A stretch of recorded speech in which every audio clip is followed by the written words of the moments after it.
નમસ્કાર, હું આપની સાથે પ્રિયા નાયક. આપનું પ્રાચી ન્યૂઝમાં સ્વાગત છે.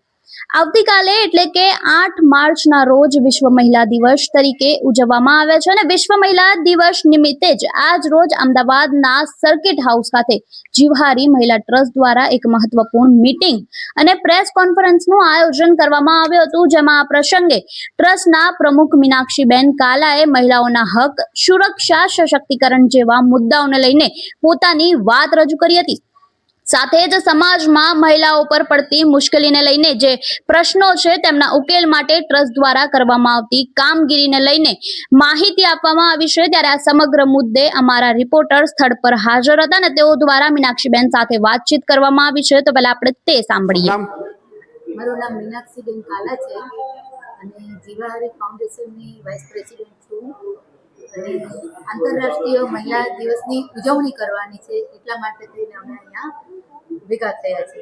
આપણું આ ટ્રસ્ટ કઈ કઈ પ્રવૃત્તિઓ કરે છે? મારું આ ટ્રસ્ટ રહ્યું એ ગરીબોને, વિધવાઓને અને બાળકોને, જે અનાથ આશ્રમની અંદર બાળકો જે હોય છે એ અનાથ આશ્રમની અંદર હોય છે, પણ જે રોડ ઉપર ભીખ માંગતા છોકરાઓ હોય છે એને અમે બોલાવી, સારા કપડાં પહેરાવી, નવડાવી, ધોવડાવી, એને શિક્ષણના માર્ગે દોરાવીએ છીએ. એવું અમારું એનજીઓ આ કામ કરે છે. મહિલાલક્ષી કઈ પ્રવૃત્તિઓ કરો છો આપ? મહિલાની પ્રવૃત્તિઓ અમે એ કરીએ છીએ કે જે બી આર્થિક રીતે મહિલા દુબળી હોય છે એને અમે અમારા સંસ્થાની અંદર ટ્રેનિંગ આપીએ છીએ, જેવું કે સિલાઈ કામ છે, બ્યુટી પાર્લરનું કામ છે અને દહીં દૂધના જે લોકો ડેરી ચલાવતા હોય એને દહીં દૂધ, પનીર કેવી રીતે બનાવવું એ બધું માર્ગદર્શન આપી અને એક એને આત્મનિર્ભર બનાવી અને અમે આગળ વધારીએ છીએ. અને આગળ વધાર્યા પછી બી એને આર્થિક પ્રોબ્લેમ હોય છે તો એ માટે અમે 10-10 હજારની અમારા એનજીઓ તરફથી લોન આપી અને એને પગભર કરી અને અમે આગળ વધારીએ છીએ. મહિલા કેટલી મહિલાઓને તમે પગભર કરી? 700 લેડીઝોને અમે પગભર કરી છે. આવનાર દિવસે સરકારને શું આપ સંદેશ આપવા માંગો છો?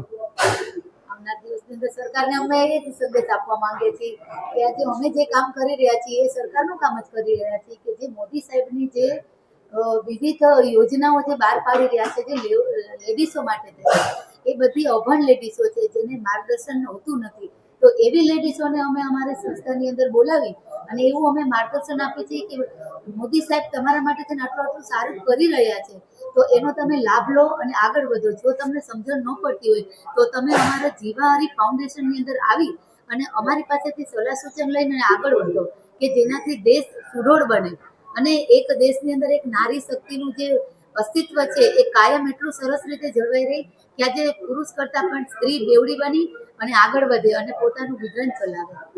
ઓકે, આજે 9મી માર્ચ મહિલા દિવસ તરીકે ઉજવવામાં આવે છે. ભારતની જે મહિલાઓ છે સશક્તિકરણની વાત ભારત સરકાર, રાજ્ય સરકાર દ્વારા અનેક યોજનાઓ દાખલ કરવામાં આવી છે. વિવિધ મહિલા એનજીઓ અને વિવિધ મહિલા સંસ્થા દ્વારા આનો વ્યાપક પ્રમાણમાં ઉપયોગ થવામાં આવે છે. એને અનેક રીતે ઉજવણી કરવામાં આવે છે. એ મહિલાનું હવે દિવસ દિવસે વર્ચસ્વ વધુ જાય છે. સરકારે બી તમામ ઇલેક્શનોમાં 33% અનામત મહિલાઓની જાહેર કરી છે. મહિલાઓ વૃદ્ધિકરણ અને મહિલાઓ દરેક ક્ષેત્રમાં આગળ વધતી રહે છે. દિવસે દિવસે એમનો સમાજ અને સરકાર સાથે જોડાય વિવિધ પ્રવૃત્તિ એમનો ઉદ્દેશ છે. હરીશ શાહી સાથે વૈશાખ રાણા, પ્રાચી ન્યૂઝ, અમદાવાદ.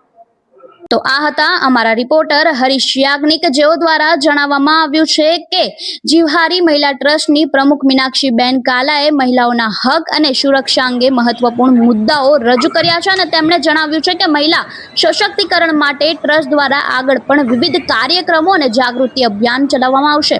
ત્યારે આપનું મીનાક્ષીબેન દ્વારા જે મહિલાઓને લઈને પ્રશ્નો ઉઠાવવામાં આવ્યા છે, જેઓ દ્વારા ટ્રસ્ટ ઊભું કરવામાં આવ્યું છે, તેને લઈને શું કહેવું છે અમને કમેન્ટ બોક્સમાં આપના મંતવ્યો જરૂરથી જણાવજો. અને આવા વધુ સમાચાર માટે અમારી ચેનલને લાઈક કરી લો, શેર કરી લો અને સબસ્ક્રાઇબ કરવાનું ભૂલતા નહીં. નમસ્કાર.